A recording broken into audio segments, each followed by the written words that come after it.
Dear students, ఈరోజు మనం భారతదేశ చరిత్రలో భాగంగా కొన్ని ఇంపార్టెంట్ బిట్లను గురించి ఇక్కడ అధ్యయనం చేద్దాం. ఆ బిట్టుని బిట్టుగా కాకుండా దాని పూర్వపరాలతో సహా ఎక్స్ప్లెయిన్ చేసుకుందాం.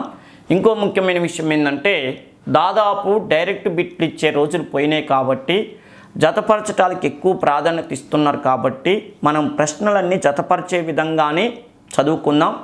ఇలా ప్రాక్టీస్ చేస్తే అసలు ఎగ్జామ్ దగ్గర ఎలాంటి టెన్షన్ ఉండదు, టైం సేవ్ అవుతుంది, మనం ఎక్స్పెక్ట్ చేసిన మార్కులు సంపాదించుకోవచ్చు. చూడండి, సంప్రతి కౌటిల్యుడు, సెలికస్ నికేటర్ కూతురు, ఆల్బెరూని, పృథ్వీరాజ్ రాసవ్. అసలు ఒక పాఠానికి సంబంధించి కాదు, అన్నీ మిక్స్ అయినాయి. ఓకే, హెలీనా, భారత మ్యాకియావెల్లి, జైనాశోకుడు, కితాబుల్ హిందూ, చాంద్ బర్దాయ్.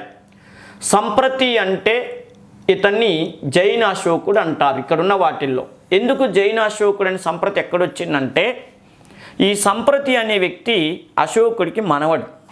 అశోకుడు బౌద్ధ మతాన్ని ఎంత అభివృద్ధి చేశాడో సంప్రతి తన పరిపాలనా కాలంలో జైన మతాన్ని అంతగా అభివృద్ధి చేశాడు. వర్ధమాన పర్వతం పైన జైన సన్యాసుల కోసం ప్రత్యేకమైనటువంటి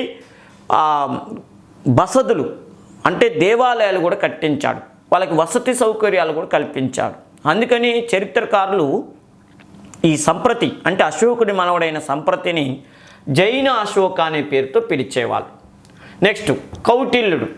ఈ కౌటిల్యుడు అనగానే మనం గుర్తుకు రావాల్సిన విషయం ఏంటంటే, ఇతన్ని భారత మ్యాకియావెల్లి అంటారు. అసలు మ్యాకియావెల్లి ఎవరు అని అంటే, ఆ రోజుల్లో జర్మనీ దేశంలో మ్యాకియావెల్లి అని ఒక చరిత్రకారుడు ఉండేవాడు.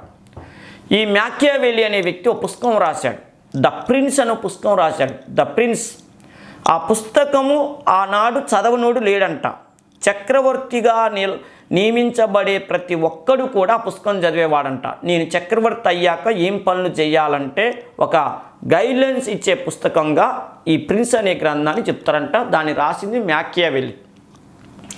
ఆ పుస్తకం ప్రిన్స్ ఎంత దుమ్ము లేపిందో బాక్సాఫీస్ దగ్గర, ఇగో మన కౌటిల్యుడు రాసినటువంటి అర్థశాస్త్రం మౌర్యుల చరిత్రనికి అంతగా దుమ్ము లేపేటట్టు చేసింది. అసలు చంద్రగుప్త మౌర్యుడు పరిపాలన అంటూ ఎలా చేయాలో కరెక్ట్గా నేర్పినటువంటి పుస్తకం ఏదంటే ఈ కౌటిల్యుడు రాసిన అర్థశాస్త్రం. అసలు చంద్రగుప్త మౌర్యుడు ఒక రాజు కాదు, లేదా రాజు దగ్గర పనిచేసే ఒక సైనికుడి కొడుకు కూడా కాదు. ఆ టైంలో ఒక పశువులు కాసుకునేటటువంటి వ్యక్తి, పశు కాపరిగా ఉన్నటువంటి చంద్రగుప్త మౌర్యుణ్ణి ట్రైనింగ్ ఇచ్చి నందవంశాన్ని ఘోరంగా ఓడింపచేసి భారతదేశంలో మౌర్య సామ్రాజ్యాన్ని స్థాపించేటట్టు చేసిన వాడు కౌటిల్యుడు. అప్పుడు చంద్రగుప్త మౌర్యుడు అన్నాడు, అయ్యా, నాకేం తెలియని వ్యక్తిని తీసుకొచ్చి సింహాసనం మీద కూర్చోబెట్టావు, నాకేం అర్థం కావట్లేదు, ఏం చేయాలంటే, కుమారా మైహూనా, నువ్వు ఎలా పరిపాలన చేయాలో నేను చూపిస్తా అని చెప్పి తాను రాసిన అర్థశాస్త్రం అనే పుస్తకాన్ని చేతులు పెట్టి దీని ప్రకారం పరిపాలన చేసుకో, నీకు మంచి పేరు వస్తుందని చెప్పాడు. అందుకని ఇవన్నీ ఇండియాలో గొప్ప రచయితగా పిలుస్తారు. ఎవరితో పోలుస్తారంటే ప్రష్యాలో ఉన్నటువంటి మ్యాకియావెల్లితో పోలుస్తారు. అందుకని ఇతన్ని భారత మ్యాకియావెల్లి అన్నారు. నెక్స్ట్ సెలికస్ నికేటర్ కూతురు ఎవరు అన్నాడు. సెలికస్ నికేటర్ కూతురు ఎవరు? హెలీనా. సెలికస్ నికేటరు అప్పట్లో గ్రీకు చక్రవర్తి. ఇతడు గ్రీక్ని మాసిడోనియా మొత్తాన్ని కలిపి సిరియా అన్ని ఏరియాలను పరిపాలన చేస్తాడు. ఇతడు మన చంద్రగుప్త మౌర్యుడి మీదకి యుద్ధానికి వచ్చాడు. చంద్రగుప్త మౌర్యుడి మీదకి ఎందుకు యుద్ధానికి వచ్చాడంటే, గతంలో అలెగ్జాండర్ భారతదేశంలో పంజాబ్ను ఆక్రమించుకొని తన సైన్యాన్ని పెట్టుకొని వెళ్ళిపోయాడు. చంద్రగుప్త మౌర్యుడు అధికారంలోకి వచ్చినాక పంజాబ్లో ఉన్న గ్రీకులని గోబలే గుద్ది పంపించేసిండు. పంపిస్తే వాళ్ళు పోయి వాళ్ళ చక్రవర్తి సెలికస్ నికేటర్ని చెప్పారు, అయ్యా, ఎవరో మౌర్య చంద్రగుప్తుడు అంట మమ్మల్ని పిచ్చి కుట్టుడు కొట్టి పంజాబ్ నుంచి వెనక్కి పంపించారన్నారు. వాడికి నా పేరు చెప్పారా అన్నారు. నీ పేరు చెప్పాక ఇంకా 4 దులిపిండి అన్నారు. అప్పుడు ఒక కక్షతో చంద్రగుప్త మౌర్యుని ఓడించడం కోసం సెలికస్ నికేటర్ ఇండియాకు వచ్చాడు. చంద్రగుప్త మౌర్యుని ఓడించలేక ఆయనే ఓడిపోయాడు. ఓడిపోయి చంద్రగుప్త మౌర్యుడు టాలెంట్ని గుర్తించి అల్లుడు అన్నాడు. అల్లుడు ఎవరు అన్నారు. నువ్వే నాకు అల్లుడివి, మా అమ్మాయిని నీకు ఇచ్చి పెళ్లి చేస్తాను అన్నాడు. ఆ అమ్మాయే హెలీనా, అంటే ఈయన కూతురు. ఆల్బెరూని ఎవరయ్యా అంటే, ఇతడు గజనీ మహమ్మద్తో మన భారతదేశానికి దండయాత్రకు వచ్చాడు. గజనీ మహమ్మద్ ఏమంటే ఉద్బి అనేవాడు వచ్చాడు, ఆల్బెరూని వచ్చాడు, ఫిరదౌసి వచ్చాడు. ఆల్ బెరూని అసలు పేరు ఆల్ రియాన్ అని అసలు పేరు, కానీ బిరుదు మాత్రం ఆల్ బెరూని, అంటే ఆయన కలం పేరు అనమాట. ఈయన భారతదేశ గొప్పతనాన్ని గురించి కితాబుల్ హిందూ అనే పుస్తకం రాశాడు. అన్ని వరుసగానే ఉన్నాయిగా. ఓకే, నెక్స్ట్ కాకపోతే ఈ రెండేళ్ళు. నెక్స్ట్ పృథ్వీరాజ్ రాసో అనగానే మనకు గుర్తుకు రావాల్సింది చాంద్ బర్దాయ్ అనే రచయిత పృథ్వీరాజ్ రాసో అనే పుస్తకం రాసింది. అసలు పృథ్వీరాజ్ రాసో ఎవరిది పుస్తకం అంటే, పృథ్వీరాజ్ చౌహాన్ అని ఒక సూపర్ స్టార్ ఉన్నాడు. గోరీ మొహమ్మద్తో యుద్ధం చేసి ఫస్ట్ గెలిచాడు, తర్వాత ఓడిపోయాడు అనుకో. పృథ్వీరాజ్ చౌహాన్ యొక్క గొప్పతనాన్ని గురించి రాయబడిన పుస్తకమే పృథ్వీరాజ్ రాసో. దీన్ని రాసింది చాంద్ బర్దాయ్ అనే చరిత్రకారుడు రాశాడు. నెక్స్ట్ బాసుడు, కల్హనుడు, కలటాడు, కాళిదాసు, హేమచంద్రుడు.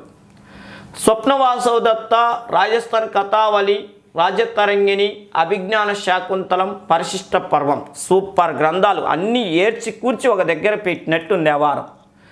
బాసుడు, కలహనుడు, కర్నల్ టాడు, కాళిదాసు, హేమచంద్రుడు అంటే బాసుడు అంటే స్వప్నవాసవ దత్త. ఇది గుప్తుల కాలంలో వచ్చిన అద్భుతమైన గ్రంథాల్లో ఒక గ్రంథం. మనకి బాణుడు ఉన్నాడు, బాసుడు ఉన్నాడు.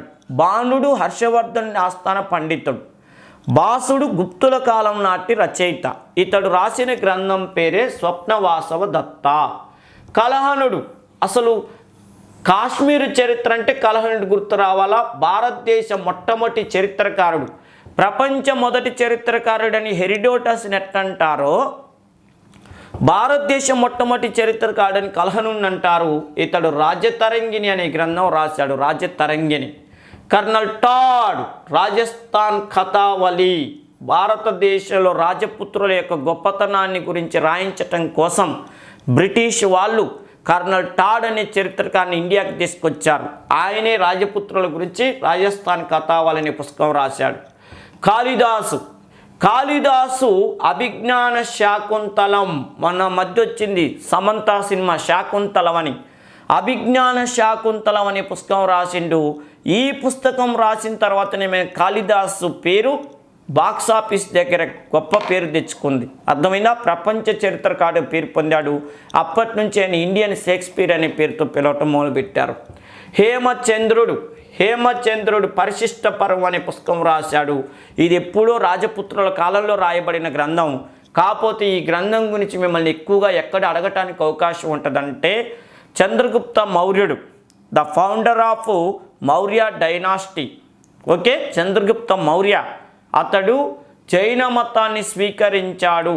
తన పరిపాలనా కాలంలో జైన మతాన్ని స్వీకరించి దక్షిణ భారతదేశంలో కర్ణాటక దగ్గర శ్రావణ బెల్గోలాలో ఉన్నటువంటి చంద్రగిరి పర్వతాల పైన జైన మతాన్ని ప్రచారం చేసి సల్లేఖన వ్రతం చేశాడని తెలియజేస్తున్న పుస్తకం ఏదంటే పరిశిష్ట పర్వం. దాన్ని రాసింది హేమచంద్రుడు. ఓకేనా? నెక్స్ట్ బ్రహ్మగుప్తుడు, హర్షవర్ధనుడు, రెండో పులకేసి, సియూకి మరో పేరు విద్యా కేంద్రం.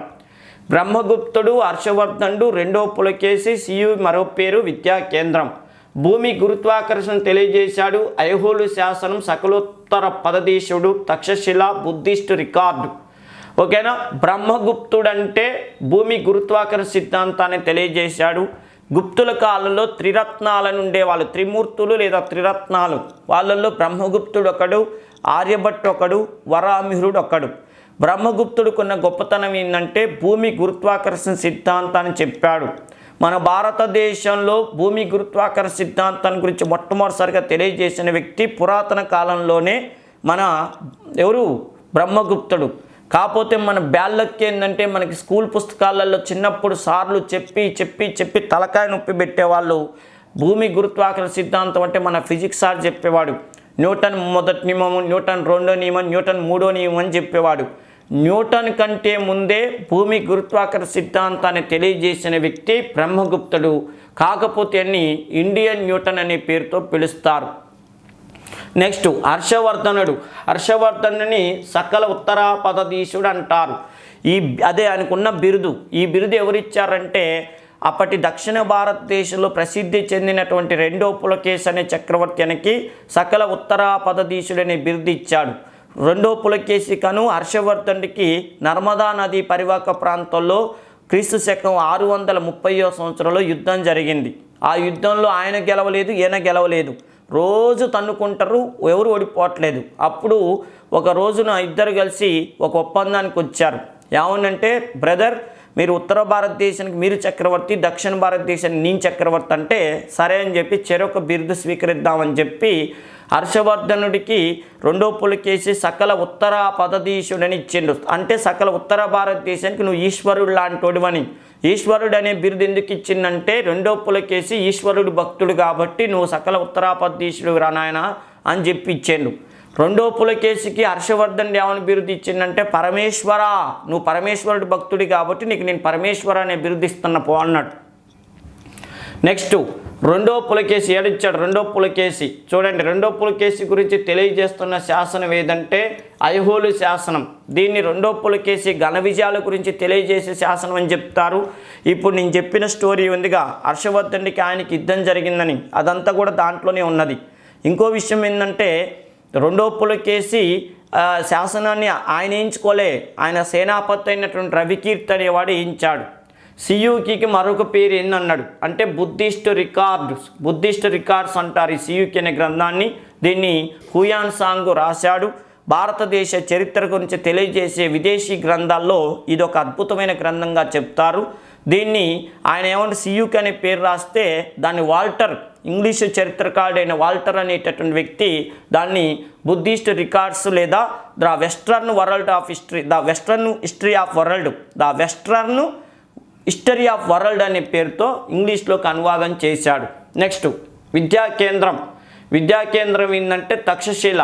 మన భారతదేశంలో మొట్టమొదటి హిందూ విశ్వవిద్యాలయం ఏదయ్యా అంటే తక్షశిల. మొట్టమొదటి ప్రాచీనమైన హిందూ విశ్వవిద్యాలయం అంటే తక్షశిల. అదే బౌద్ధ విశ్వవిద్యాలయం అంటే నలంద. అదే దక్షిణ భారతదేశంలో అయితేనేమో మన నాగార్జున కొండ అని చెప్తారు. నెక్స్ట్ ఓకేనమ్మా, ఇవి బిట్లు. మళ్ళీ మరికొన్ని బిట్లతో మనం ముందుకు వద్దాం.